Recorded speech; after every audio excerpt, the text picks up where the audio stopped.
On the 19th of February 1942, 242 Japanese aircraft attacked Darwin.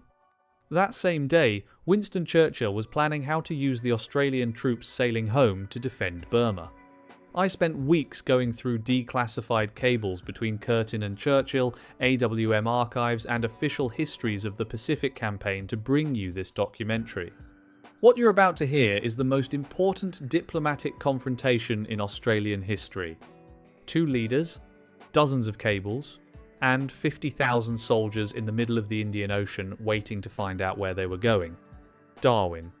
The 19th of February, 1942. 9:58 in the morning. The first wave.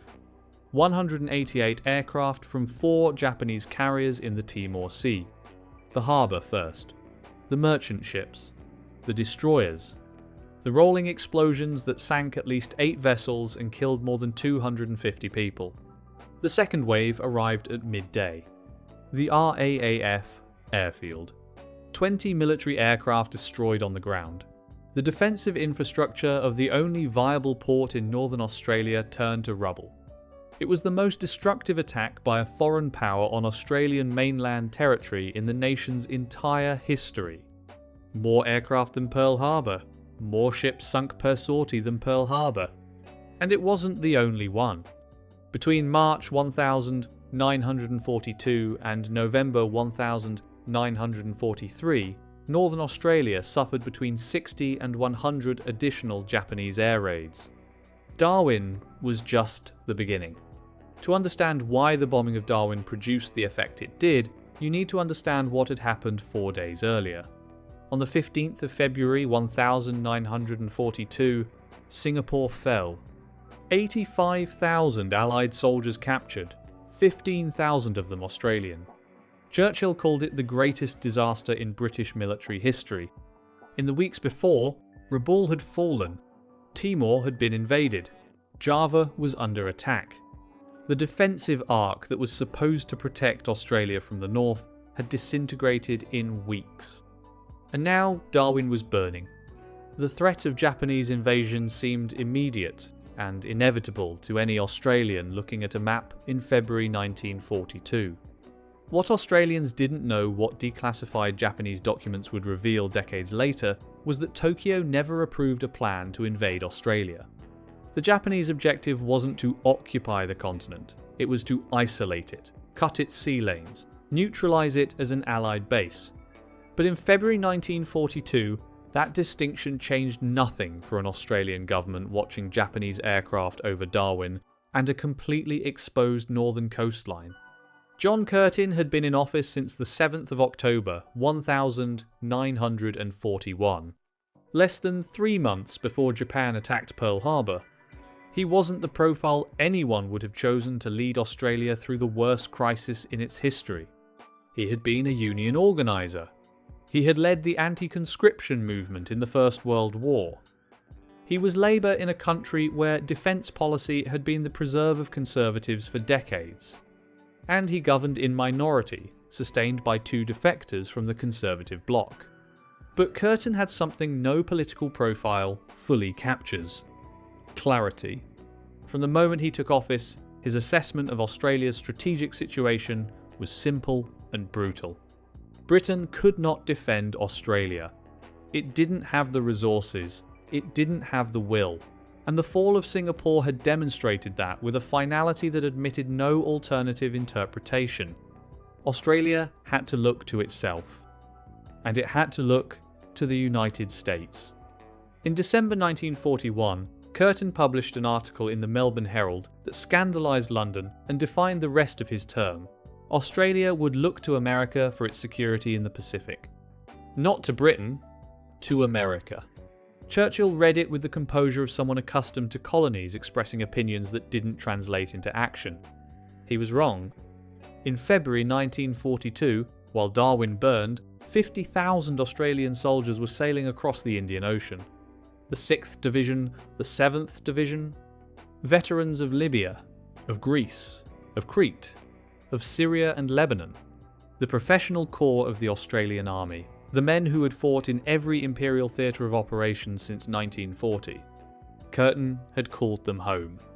The February 1942 decision was simple in its statement and monumental in its implications. The 6th and 7th Divisions were returning to Australia, not to another Imperial theatre, not to reinforce a British position somewhere on the map that Churchill considered a priority, to Australia, to defend the continent that had been bombed for months while its best soldiers fought other people's wars.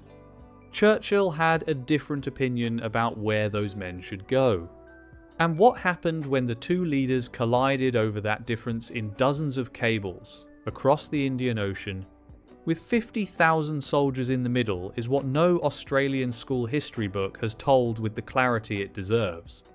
On the 15th of February 1942, the day Singapore fell in the Pacific War Council, the British put a proposal on the table.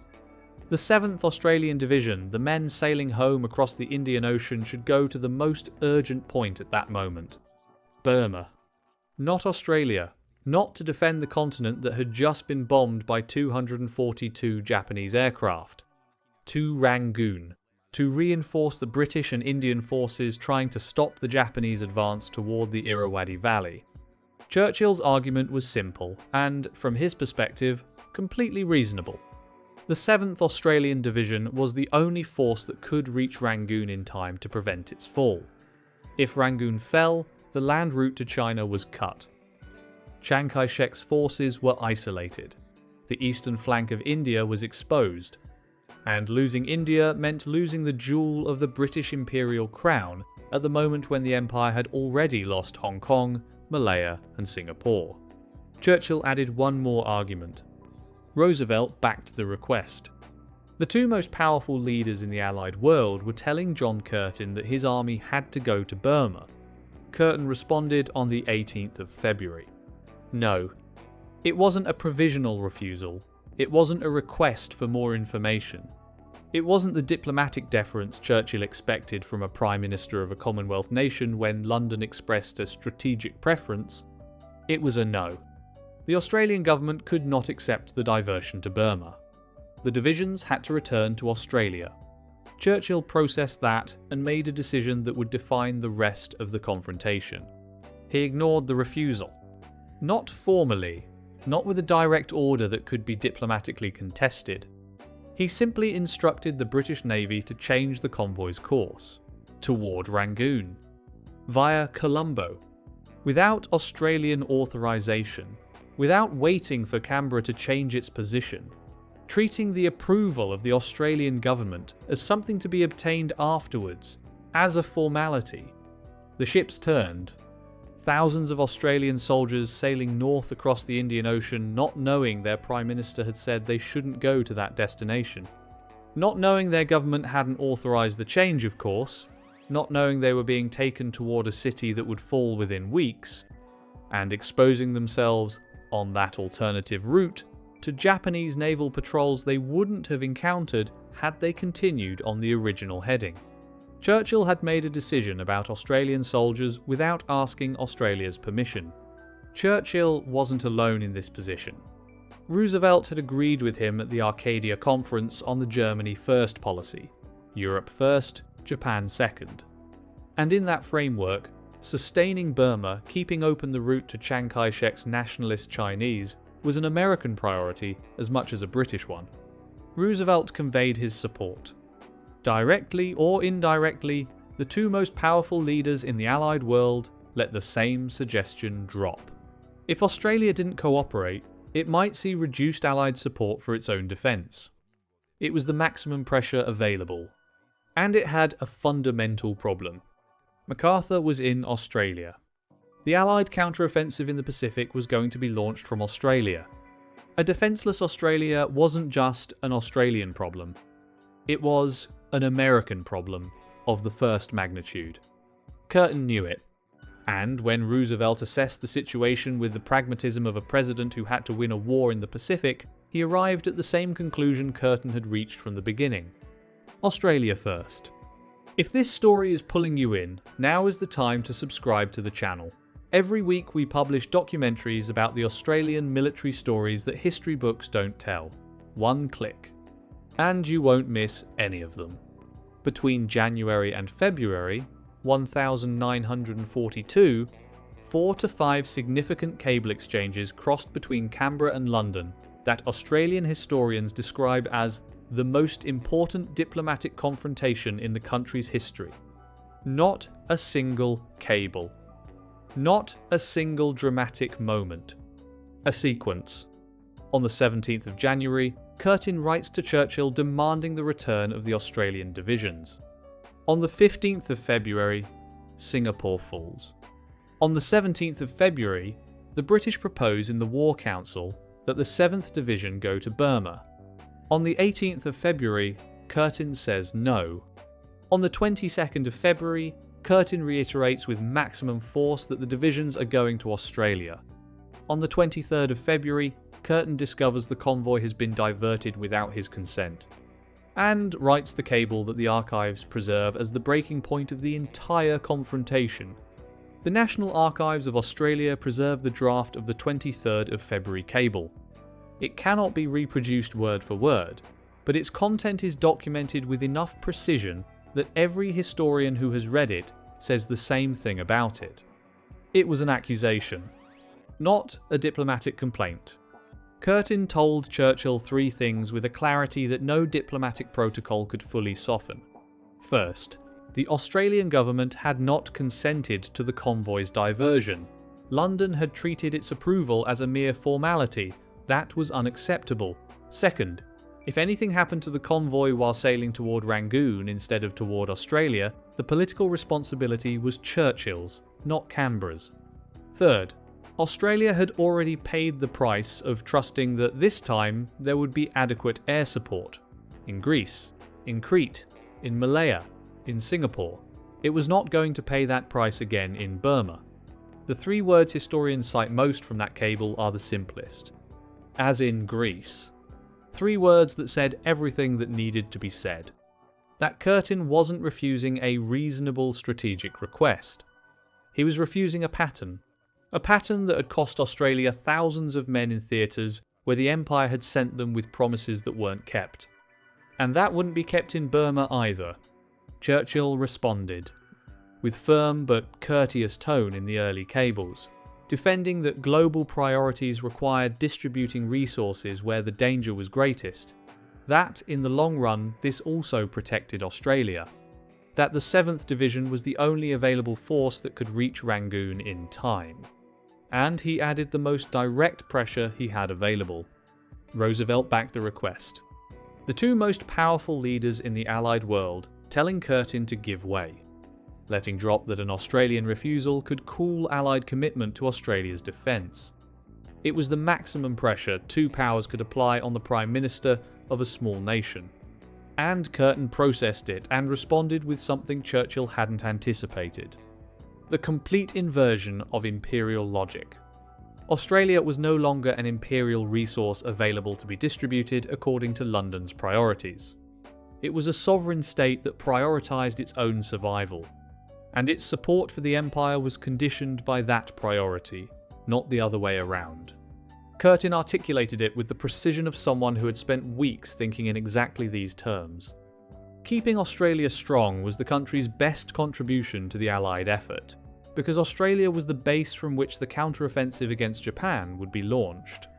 Destroying that base by sending its best divisions to Burma wasn't Allied strategy.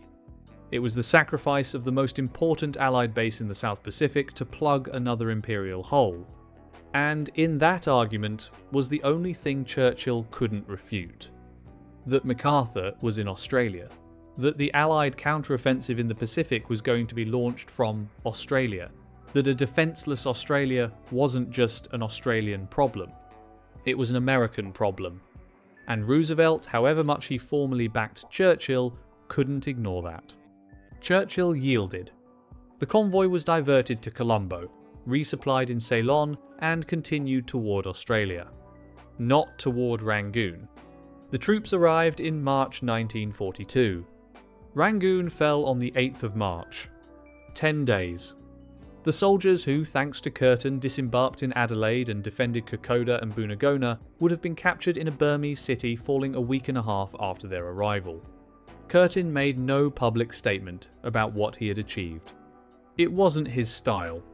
But what had happened in those cables crossing the Indian Ocean between January and February 1942 had changed something that the British Empire took years to fully process.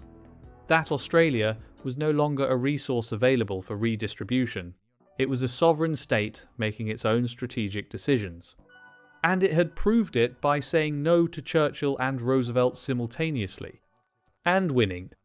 But the confrontation didn't end in February 1942.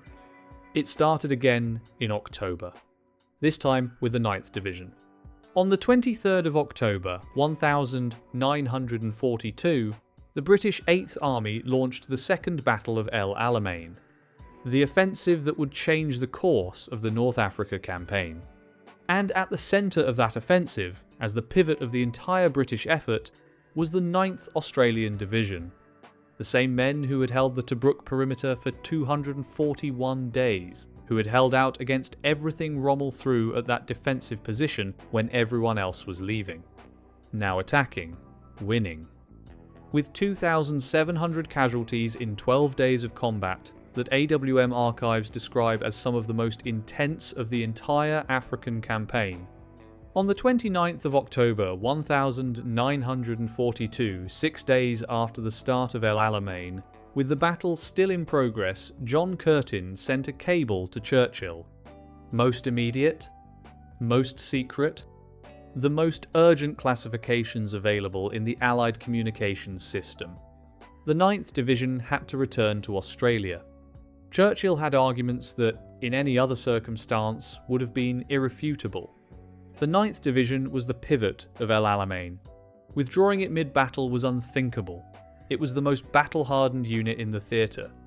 Replacing it required moving another division from another front, a transport commitment that operations against Germany couldn't absorb.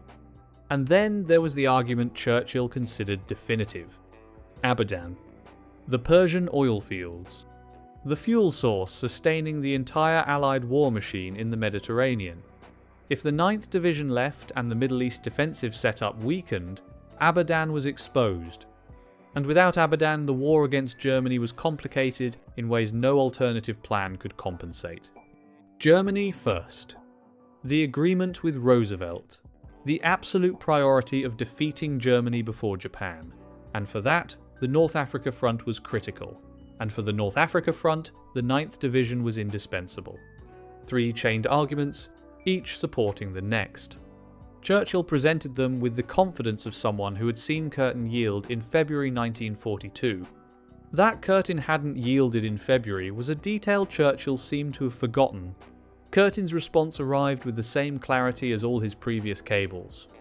Australia depended on the return of the 9th Division. It had to come back as soon as possible. As an intact Australian force not filled with British soldiers or contingents from other countries. Australian. Complete. And he would not send reinforcements to the 9th in Africa to compensate for its withdrawal. But what made the October cable different from February's was something the archives capture between the lines. Curtin didn't trust Churchill, not as a diplomatic statement, as a practical assessment based on what had happened 8 months earlier. In February, Churchill had ignored the Australian no and ordered the convoy diverted anyway. Curtin hadn't forgotten that. And in October, with the 9th Division in the middle of North Africa and the transports under British control, the possibility of Churchill trying the same thing again wasn't abstract. That's why the 29th of October cable left no room for interpretation. Most immediate, most secret, not a request, not a preference expressed with the usual diplomatic courtesy, a demand. On the 4th of November 1942, El Alamein ended. Rommel in retreat. The Afrika Korps destroyed as an offensive force. The North Africa campaign taking a turn that would make Churchill call it the end of the beginning. And with that victory, Churchill's central argument for retaining the 9th Division evaporated. By late November 1942, Churchill wrote to Curtin. In accordance with your wishes, he would recommend to the President that the 9th Division return to Australia as soon as possible. As soon as possible. The same formula of deference he had used in February, the concession that came after Curtin's pressure, had proved irresistible. Operation Pamphlet organised the evacuation. On the 23rd of January, 1943, the 9th Division left Egypt. The transports arrived in Australia in February and March 1943. The last major AIF contingent in North Africa had come home. Churchill had yielded, for the second time, in the same pattern, to the same man.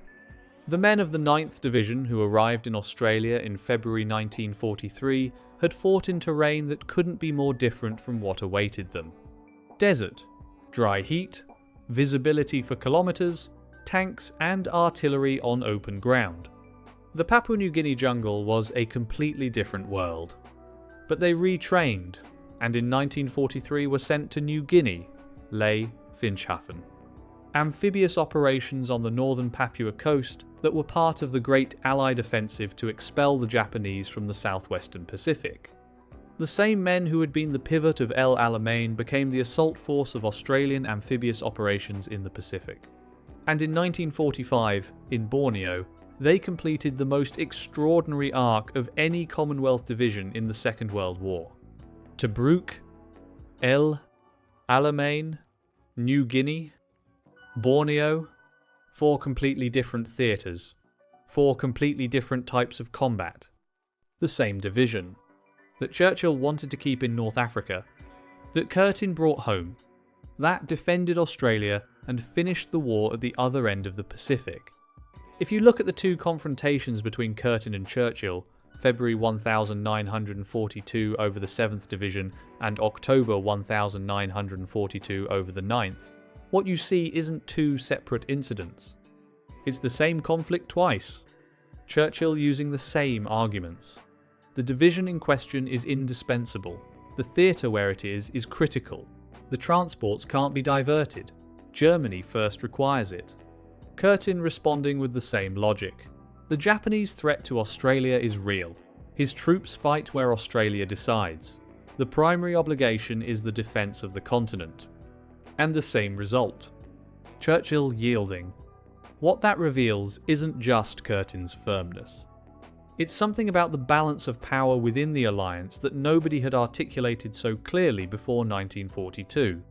That Britain needed Australia as much as or more than Australia needed Britain. That the empire that had treated its dominions as resources available to be redistributed according to London's priorities could no longer do so. Not with this Prime Minister. Not with this army.